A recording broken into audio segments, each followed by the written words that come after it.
My parents left me at a gas station as a joke. Let's see how long it takes them to get home. I never went back. 20 years later, they finally found me. This morning, 39 missed calls. I never thought I'd be sharing this story, but after seeing a TikTok about parents teaching their kids lessons, something in me just snapped. I'm 36 now, but I can still smell the gasoline and feel the hot summer air from that day 20 years ago. My parents, Gerald and Denise, were what you'd call tough love enthusiasts. Growing up, everything was a life lesson or a character-building exercise. They'd do things like wake me up at 3 a.m. to mow the lawn because I forgot to do it the day before, or make me walk to school in the rain when I missed the bus, even though Mom was heading that direction anyway. That July morning started like any other summer day. We were driving back from visiting my sister Sabrina at college, about 4 hours from home. I was in the back seat, half asleep, listening to my iPod. Yeah, dating myself here. Dad needed to get gas, so we pulled into this middle-of-nowhere station off I-95. "Scott, go get me a coffee," Dad barked from the driver's seat. I dragged myself out, grabbed his cash, and went inside. The cashier was this older guy who looked half dead from the heat. The coffee machine was broken, so I had to wait while he made a fresh pot. When I came back out, the car was gone. At first, I thought they'd moved to a different pump.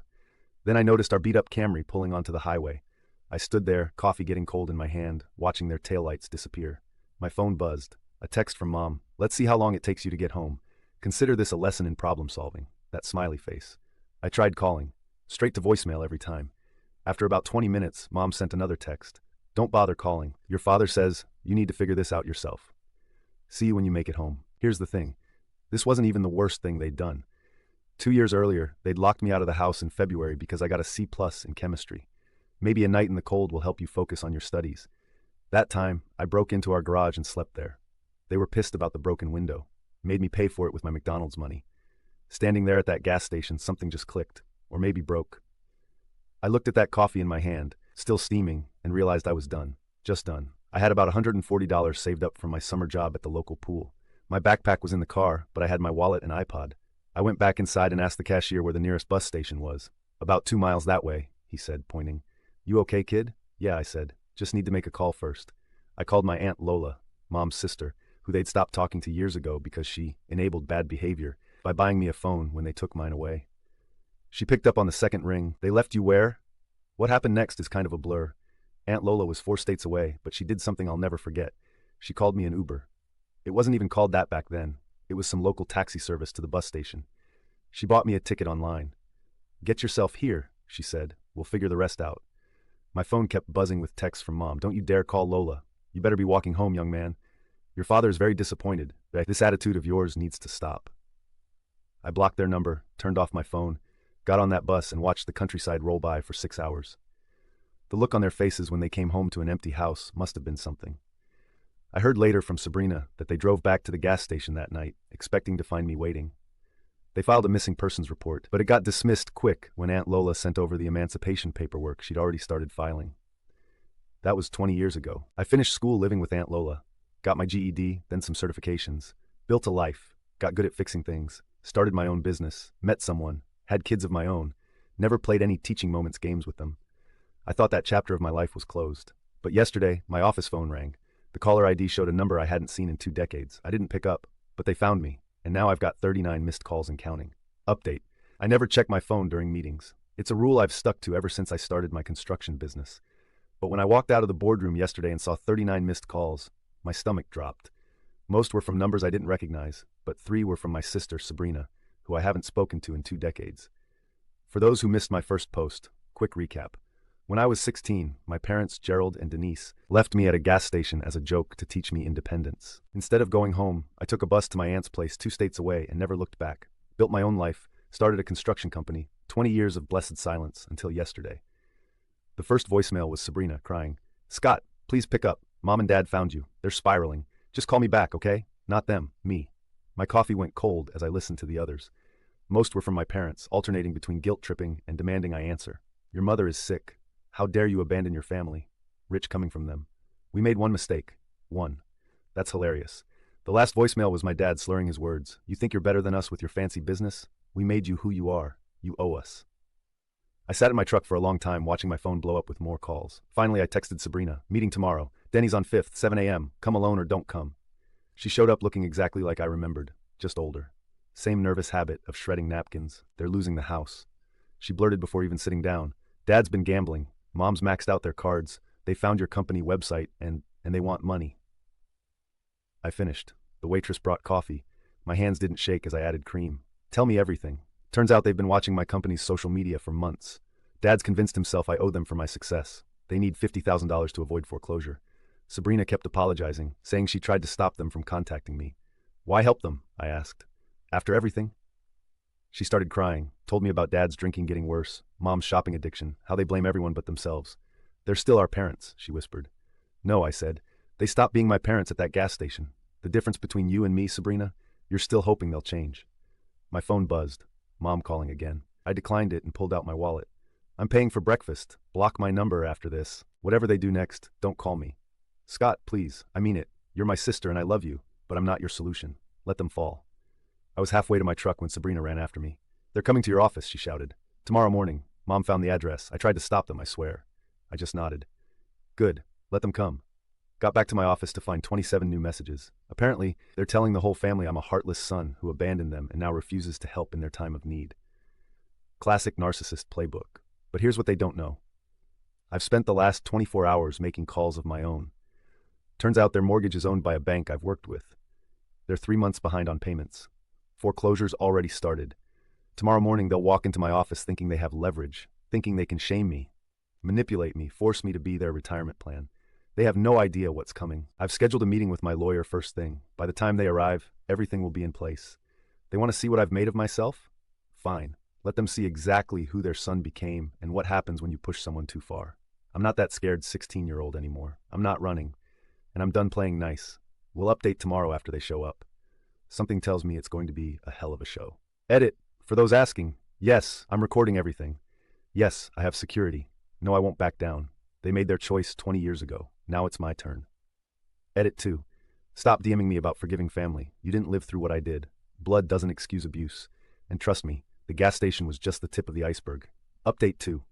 Hey Reddit, a lot has happened since my last post. I wasn't planning to update so soon, but after what went down yesterday, I need to get this off my chest. I was in my office going through invoices when Jenny, our receptionist, called. Scott, there's a couple here insisting on seeing you. They say they're your parents. My stomach dropped. I'd been expecting this since they found me, but it still hit hard. I told Jenny to send them up. Might as well face this head on. Through the glass walls of my office, I watched Gerald and Denise walk in. They looked older, worn down. Dad's trademark mustache was gray now, and Mom's dyed blonde hair couldn't hide the deep wrinkles around her eyes. They were wearing their Sunday best, the same cheap dress Mom wore to church and Dad's ancient brown suit that never fit right. The moment they walked in, Mom burst into tears, not the quiet kind, full-on theatrical sobbing. My baby boy. Look at you, all grown up. She tried to hug me. I stepped back. Let's keep this professional, I said, gesturing to the chairs. What do you want? Dad puffed up like he always did when he was about to start preaching. Now, son, is that any way to talk to your mother after all these years? Cut the, I interrupted. You didn't spend 20 years looking for me because you missed me. You found me now because you need something. What is it? Mom's crying got louder. How can you be so cruel? We made one little mistake. A mistake? I laughed. It wasn't a happy sound. You left your 16-year-old kid at a gas station 200 miles from home as a joke. Then you drove off laughing, saying, let's see how long it takes him to get home. That wasn't a mistake. That was the last straw after years of your sick games. We came back for you, Dad shouted, standing up. We drove back after an hour, but you were gone. Yeah, I was gone, and I stayed gone. Best decision I ever made. I pulled out my phone and pressed record. Now state your business or leave. That's when the truth came out. Between Mom's sobs and Dad's angry outbursts, they explained their situation. They'd taken out a second mortgage on the house for Dad's foolproof investment scheme. Now they were 6 months behind on payments. The bank was foreclosing. They needed $175,000 to save their house. You've done so well for yourself, Mom whimpered, gesturing at my office. Surely you can help your own parents. I let them finish. Then I reached into my desk and pulled out a folder. Funny you should mention the house. See, when I heard you were looking for me, I did some digging, found out about the foreclosure, so I had my company buy your mortgage debt from the bank. The silence was beautiful. Their faces went from confusion to shock to fear. What does that mean? Dad's voice had lost its thunder. It means you have 30 days to vacate the property. My company acquired it legally at auction last week. We're demolishing it for a new development project. Mom started wailing. Dad's face turned purple. You can't do this. That's our home. Like the gas station was my home, at least I'm giving you 30 days. You gave me 30 seconds. Dad lunged across the desk. I stood my ground as security rushed in. I'd had them on standby. As they dragged my parents out, Mom screamed that I was evil, that I'd rot in hell. Dad threatened lawsuits. I just watched through the glass as they were escorted out. still recording everything. My phone buzzed, a text from my sister Sabrina. They just called me crying. What did you do? I typed back, what they taught me to do. Look out for myself. I've spent 20 years building myself up from nothing.